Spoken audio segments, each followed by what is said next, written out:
for amateur radio purposes. This is marine radio. Only boats and ships use them. This is FRS. Now, FRS is only used in America, not in Malaysia. It is illegal. I'll show you later why. Mobile phones also operate on certain frequencies. This is also a radio service. Wireless phone is also a radio service. Alarm, wireless alarm, okay? Wireless security, that's also radio service. These are some examples of radio that we use in amateur radio service. Next.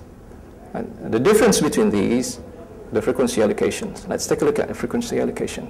Oh, by the way, these are the ones considered legal to be used in Malaysia. If you take a look at this, SIRIM approved, SIRIM approved. The difference is, if you take a look at here, this one makes use of this frequency range, 477 megahertz.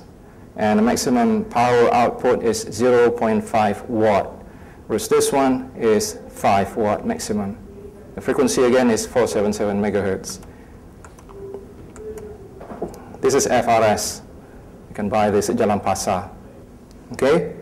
Unfortunately, for those of you who don't know, FRS make use of 462 to 467 megahertz. Now, 462 to 467 megahertz are used for fixed and mobile radio services. You need license for that. Whereas this one here, down there, is license free. In the US, if you use in the USA, for FRS, it's license free. For GMRS, you need license. Okay? What can I do as a license hand? These are some of the things. Also here, you can carry two radios like this wherever you go. Okay? You don't need to feel, afraid of being stopped by the police and whatnot. You can take part in field days, contests and training. You can communicate with the ISS. I think this is where the communication between us and the organizer happened. When we said communicate, they thought we wanted to hack the ISS. Any voice, I think most of you here are familiar with this one. Oh boy, tell you what, we'll come to that later. You can also, all right, I'll quit this for a minute and just show you the video clip from here. Let me see. You can.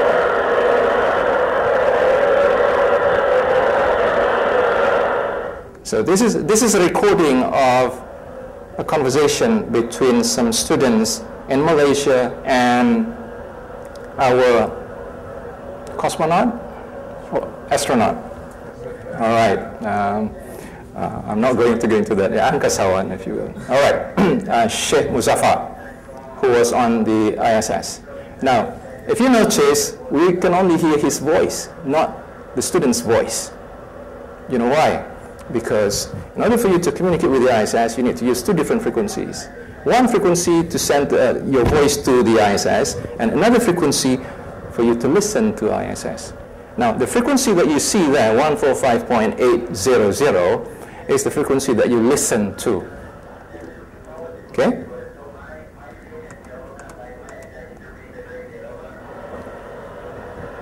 All right, I think we can stop this. At least you've got an idea.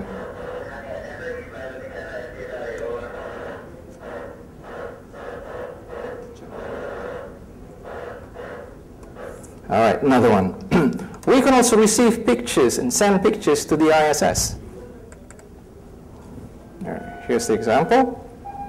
Let me see, F911. Oops, not that one.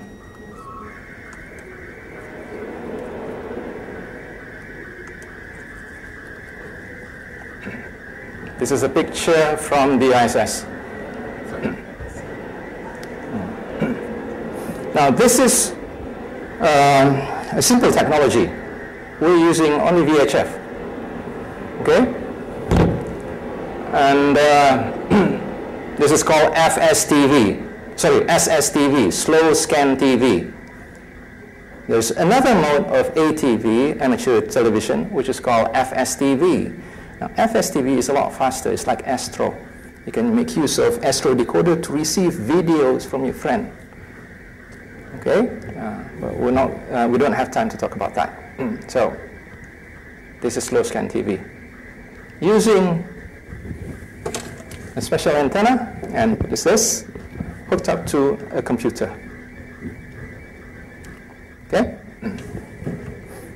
You can receive pictures, you can receive weather forecasts, satellite weather pictures, and so on. Does this look like anyone here? Now, by the way, this is a Russian astronaut, I think. Does he look like anyone? All right. Just a couple more seconds.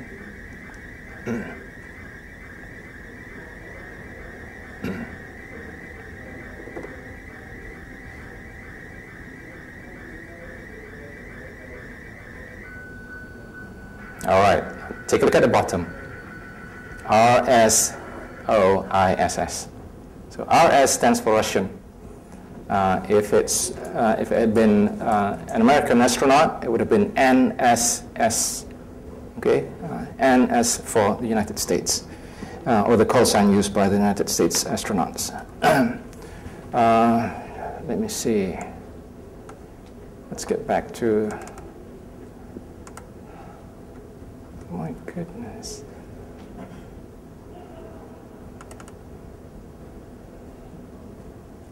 What is amateur radio? Now I have to do it manually.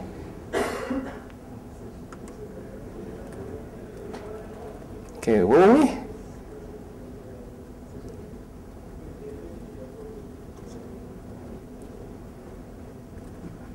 Right, hacking.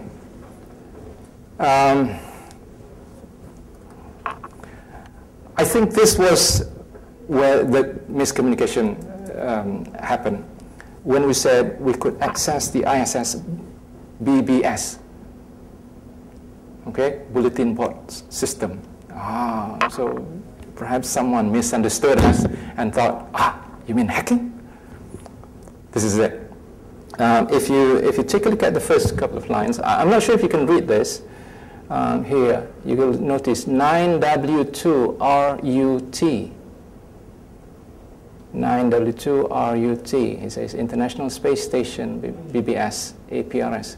This is using a very simple technology. We've got this on display outside, APRS. We've got a simple LCD display connected to a little gadget, and then connected to a walkie-talkie, like the one I showed you here. And then you can receive text messages. Okay? If you hook it up to a keyboard, you can send text messages to the ISS. This is what it looks like. Okay? Using APRS. APRS, by the way, stands for Automatic Packet Reporting System. And we can use APRS to track vehicles. I'll show you in a minute. Satellite hacking, please. Right, I mentioned this a couple of times. 1,000 apologies. Number one, our team from JP couldn't make it. For this, we need a very specialized antenna that can track the satellite every second of it. Okay?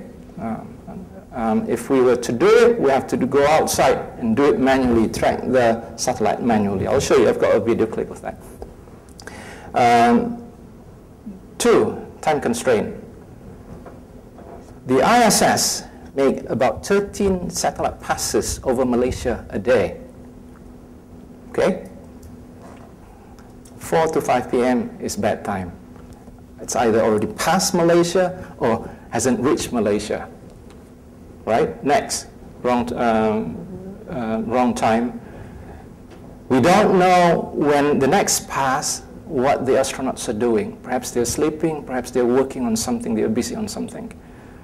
Okay? Usually we monitor first what they're doing. If they are chatting with people, you know,